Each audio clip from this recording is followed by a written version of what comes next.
Hello, this is Andrew, and this is another devlog video. It's been a minute since the last one. I did post a video last Saturday where I did a little playthrough of the combat demo, which I'm going to do again today. I'm going to try to do a slightly different path, um, just to kind of demonstrate that there's different directions you can take, especially during the second half of this new level. But because it's a devlog, I will talk a little bit about some of the progress.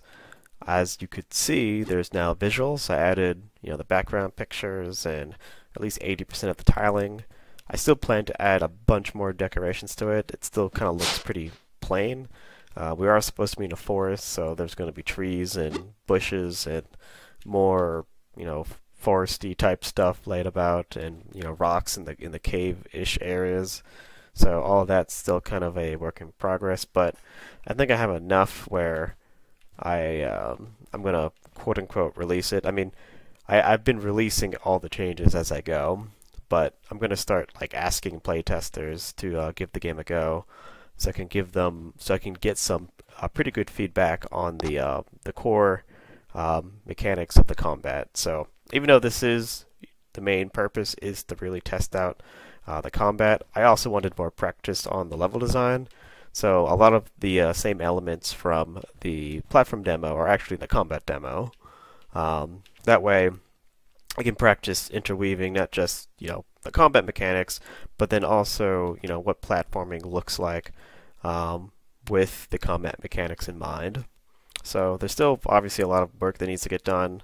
I still need to implement the ascension system. Still need to implement the buff collectible system. I still need to implement environmental hazards, and I still need to implement a bunch of new enemy types. I really hope to have. I haven't put a number on this, but definitely more than 4, which is how many enemy types I have currently in this demo. Really feel like games like the type of game that I'm trying to make really needs to have a pretty sizable variation of enemies to kind of contend with, since even though there's a lot of platforming, combat is technically the bigger focus of the game, but there is a lot of platforming, and I really hope to achieve my goal of mixing the platforming with the combat in a very seamless way. And I do try to do some of that during the second half to like the final areas of the level. How well I accomplish that? Well, I can't wait to hear back from you guys and the playtesters. And obviously, I'm going to get a lot of feedback, and I'm going to have to go change/fix things. But hey, it's part of the process. But does that cover it? I'm trying to think here. I didn't exactly prepare a list of like talking points, which I probably should have, since the devlog video is where I talk about the things that got done. I fixed a pretty major bug with quitting the game, so I don't know how many people encountered this. It doesn't happen all the time. In fact, it's somewhat rare, but occasionally when you close the game will enter like a locked state, and you can't close it very easily. But I managed to fix that bug. I had to do some Googling on the Monogame forums to figure it out, but it was related to using the rendering target 2D, and it wouldn't dispose of itself properly under certain circumstances, so you have to manually call dispose to make sure that it doesn't get locked on a semaphore for some reason. Pretty weird bug, but hey, we got past it. Let's see here. I think oh yeah, so I added a little special effect for the supercharged movement resets. So as you can see there in the bottom left, and I'm trying to play around with the idea that I don't want to explain everything in the game. I want to kind of explain, like the core basics of what the mechanics can do at a very basic level. But there's obviously going to be a lot of nuance to everything. And one of the aspects of the collectible, or the movement reset system, is that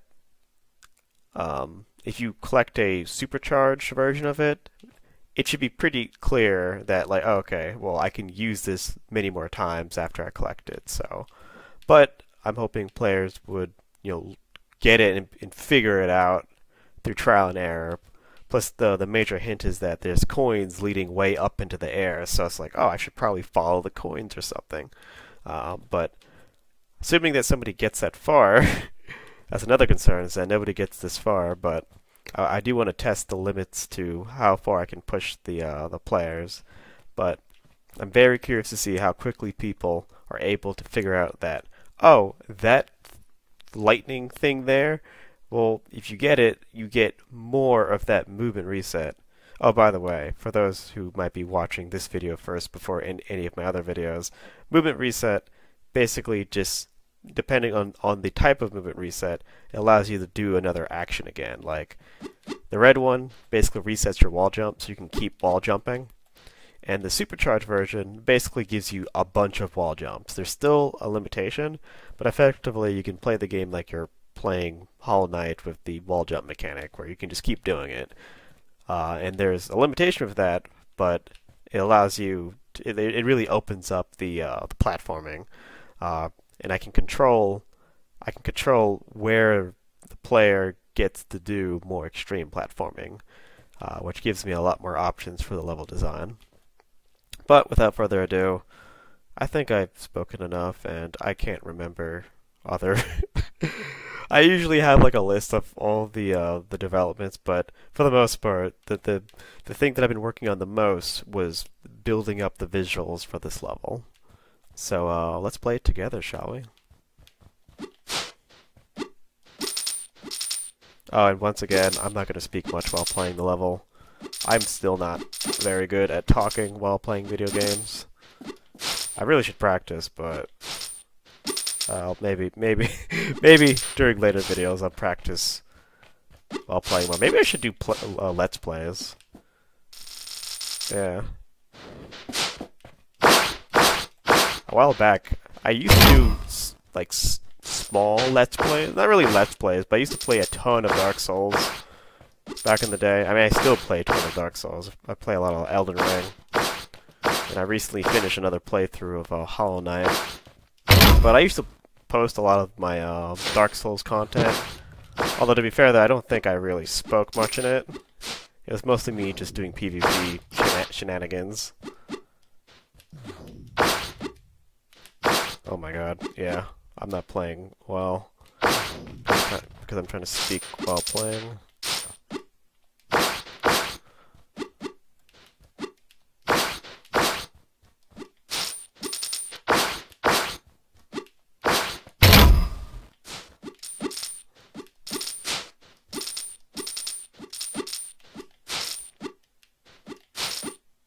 Yeah, I'm not even gonna try to. Oh, I messed up. I'm not even gonna try to get all the coins. Honestly, the coin placement could be better. That's one thing that I definitely will need to go back and adjust. Because this beginning area, it's not supposed to be hard to like get all the coins. At least it's not intended to be hard.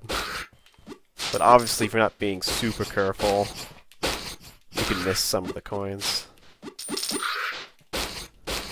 Oh yeah, once again, because I haven't implemented the treasure chest system in the power-ups, the coins literally don't do anything. They're just something to collect for now.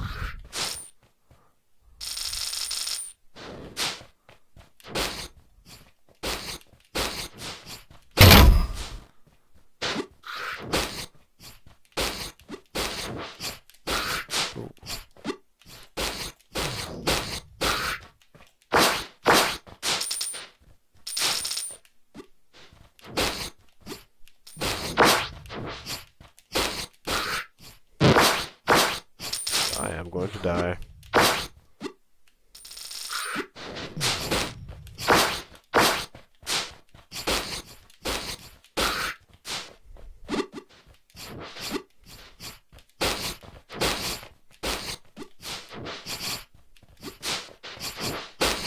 Oh, what am I doing?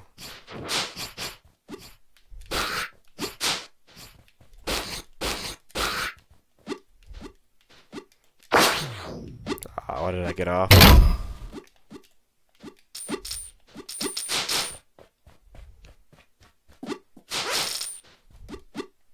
Oops.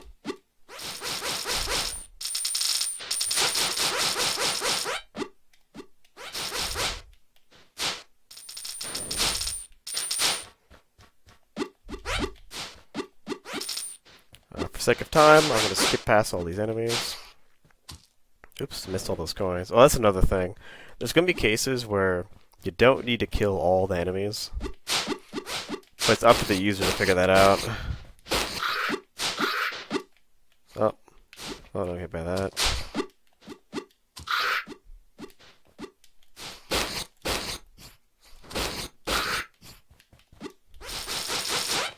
So I'm gonna go up here this time.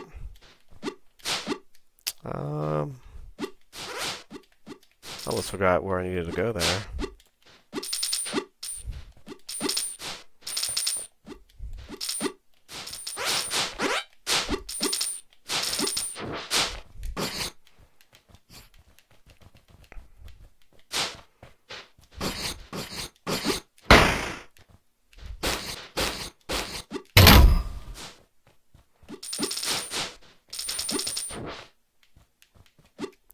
I'm gonna be curious to see how many people figure out the most efficient way of killing these pigs.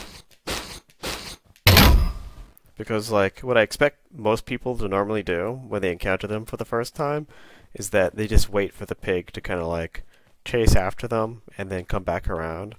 But you can literally bait the pig into running into the door.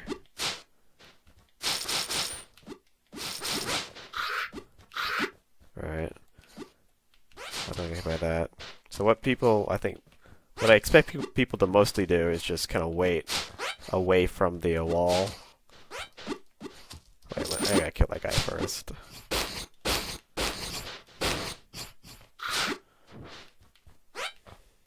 So, like that. This is actually kind of an interesting section where, you know, like one of the ideas that I've been playing around with is, you know, slowly introducing, you know, each new enemy type, where first you're presented with an enemy, you kind of learn what the enemy does, and there's always different variations of that same enemy, right? But then then you're presented with that enemy with other enemies that you've encountered, and you kind of have to like figure out like, all right, what's like the best strategic way of trying to, you know, defeat your opponents. Like, in this case, you know, you have your boar enemy that's running around, but then the spearman is, like, throwing, you know, his spears at you. So, the most optimal approach for me is running up, killing the enemy, the spearman first, and then killing the boar. So that involves, like, skipping past all these enemies. Well, you don't have to skip that. I usually kill these first. What am I talking about? Right, but the idea is that, you know, you skip past the boar, you kill the enemies here, then you kill the spearman, and then you kill the boar. But you could choose to just stay there and fight the boar with the spearman, you know, attacking you. And that's probably a little bit faster since you don't have to waste time coming up here. But then you have to worry about, you know, also dodging the spears. Oh, I screwed that up. So you actually don't need to go all the way up. You can actually just jump up here and then continue the level that way. However, if you notice up there, there's a ledge there. So you might ask, well, how do I get the ledge? Well, to do so, if you use that power up properly, you can actually get up high enough to get to that ledge. So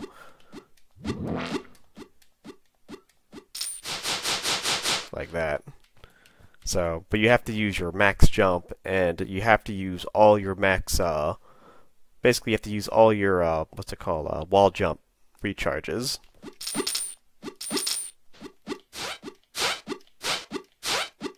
Which allows you to skip basically the whole section to the left there by going up this middle section.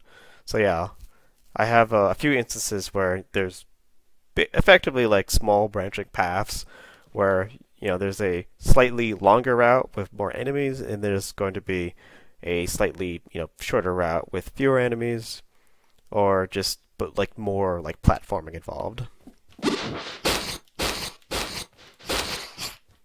So this is the final fight right here.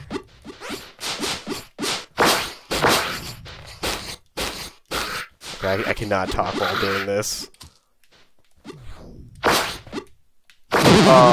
So I got greedy there. I got super greedy. So this, I'm going to assume if somebody gets this far, it's going to be obviously, the biggest challenge. I do have a strategy for getting past it though.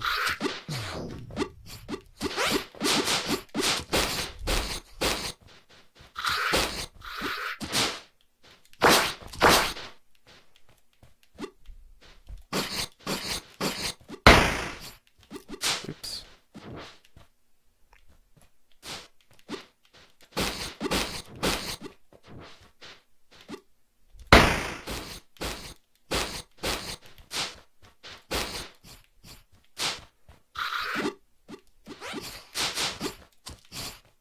Oh, oops.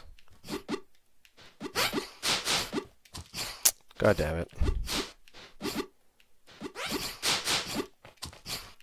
I'm not jumping high enough.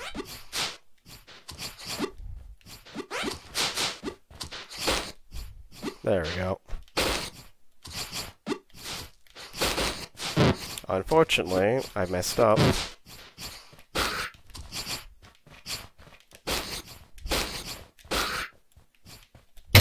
There we go. I meant to knock the spearman to the left and not bait over the two goblins to the right of the hill.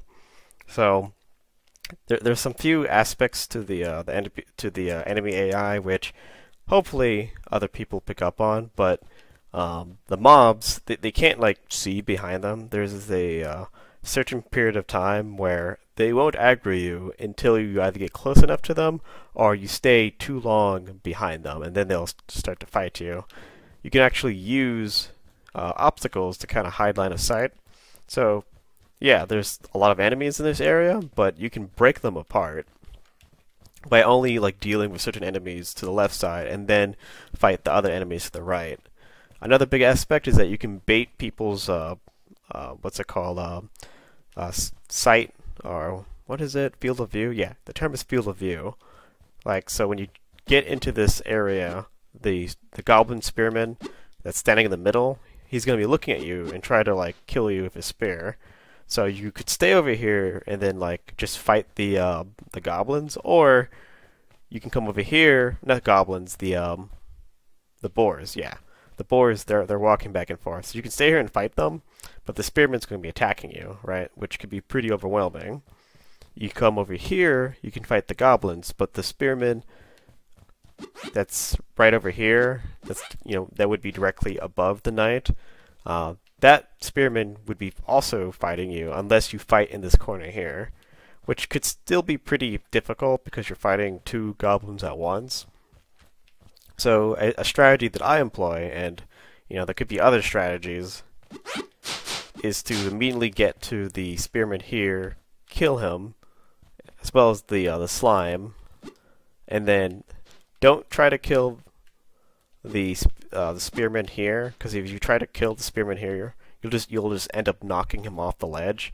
But what you can do instead is he'll be attacking you once you're on the right hand side, but then you just position yourself to the left, and since the spearman in the middle can't see you anymore because you're positioned behind him because he got baited to turn around, you can spend the time to like fight off the enemies on the left, and then you can come back over and then kill the spearman in the middle, and then you can deal with the final two goblins, right? The idea is that I'm hoping that I can get players to be a little bit creative here. I do admit that I'm gonna imagine like this leap in difficulty is probably gonna cause at least most players to stumble a little bit. I very much intended this to be slightly more difficult than I would expect people's ability to be, if that makes sense. But I really want to see like how far I can push people. Depending on like I guess what the feedback is, they'll heavily like determine how I guess spread the difficulty is going to be. Oh, not the spread. That's not a good word. How I will go about doing the ramp up, right? Like like maybe the first level is going to be mostly just single enemy encounters. It's not going to be very stressful. But at some point, I do want to spike up the difficulty once I feel like the player should have all the tools that they need to be successful. And of course, there's going to be buffs and like there's going to be ascension mode. Right now, there's really only just attacking, right? So the player doesn't really have that many tools besides jumping and dashing. But those two abilities alone, you could do a lot with them. So that's right there is the final challenge, and you jump down here at the end of the level. So that was like 20 minutes. I think my fastest time just getting to the end was probably like 7 minutes and 53 seconds. So I'd be curious to see how fast other people can be. I still remember how one of my friends who played the first version of this game, he managed to just straight up beat my what's it called, my fastest time to get through the first level of the game. So, which was honestly felt really good to see. He also discovered a bug immediately, which I didn't realize. Which was it was the craziest thing. Apparently there was a double jump in the game because I forgot to reset the jumps, the ground state. But since I don't spam when I hit my buttons, I've never noticed it until he started playing, which was really funny, but made me real sad because it made me realize that I suck at testing my own game. But I think that's it for now. I am 20 minutes deep into this video, and I've been mostly rambling because it's way too late to be posting a video. Thanks to those who took the time to watch any of this, honestly. If you got to the end, wow, what are you doing? Actually, no, I appreciate it. Have a nice night.